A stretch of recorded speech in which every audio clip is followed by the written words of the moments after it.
What are you, class 3 sexual predator? Tier 1. Was tier 1's the highest and worst? No, I'm The lowest? I'm the lowest. You're the lowest. Okay, tier 1, you're the lowest. But a criminal. Yes.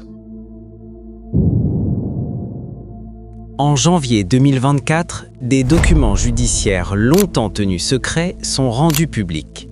Des centaines de pages, des dizaines de noms, des politiciens, des milliardaires, des célébrités, tous liés, de près ou de loin, à un seul homme, Jeffrey Epstein.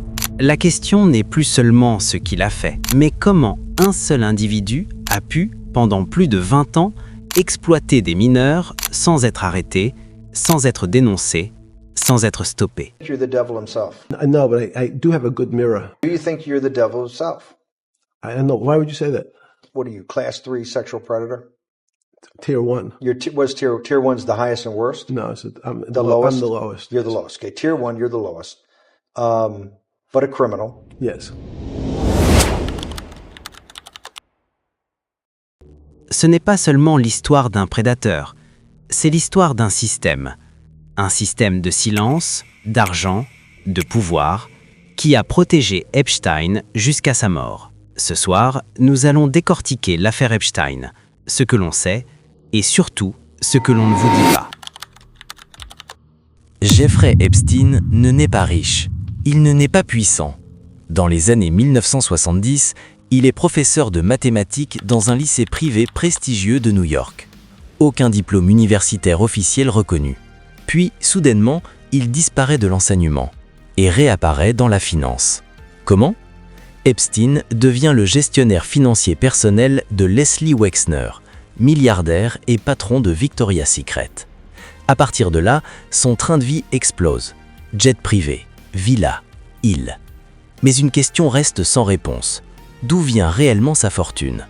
Aucun client clair, aucun fonds transparent, juste du pouvoir et des connexions. Impossible de comprendre Epstein sans parler de Ghislaine Maxwell. Fille d'un magnat des médias connecté à l'élite mondiale. Elle n'est pas une simple complice, elle est l'architecte du réseau. Le mode opératoire est toujours le même. Des adolescentes, souvent issues de milieux modestes, une approche douce, un massage, un service bien payé, un homme important à satisfaire. Puis la spirale commence. Certaines victimes deviennent recruteuses à leur tour. Un système pyramidal, froid, méthodique. Un piège dont on ne sort presque jamais indemne. Les crimes d'Epstein ne sont pas confinés à un seul endroit. Ils sont géographiquement organisés. Little St. James, une île privée. Des caméras partout, des bâtiments verrouillés. Les victimes parlent d'un lieu où l'on ne pose pas de questions et où l'on ne refuse pas. À New York, son appartement devient un point de passage pour des personnalités puissantes.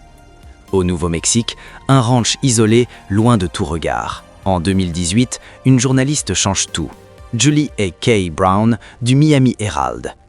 Son enquête révèle l'accord judiciaire secret de 2008, un accord qui a permis à Epstein d'éviter la prison. L'opinion publique explose. Le 10 août 2019, Jeffrey Epstein est retrouvé mort dans sa cellule. Officiellement, un suicide. Mais les caméras ne fonctionnaient pas, les gardiens dormaient, et Epstein avait affirmé vouloir coopérer. Aujourd'hui, Epstein est mort, Ghislaine Maxwell est condamnée, mais une question reste entière. Qui étaient ses clients ? Et pourquoi tant de noms n'ont jamais été inquiétés ? Pour les victimes, la justice n'est toujours pas complète. Si cette affaire vous a choqué, ce n'est pas un hasard. Ce que vous venez de voir n'est qu'une partie de ce qui a été révélé. Et beaucoup restent encore dans l'ombre. Abonnez-vous. Ici, on ne raconte pas juste des crimes. On démonte les systèmes qui les rendent possibles.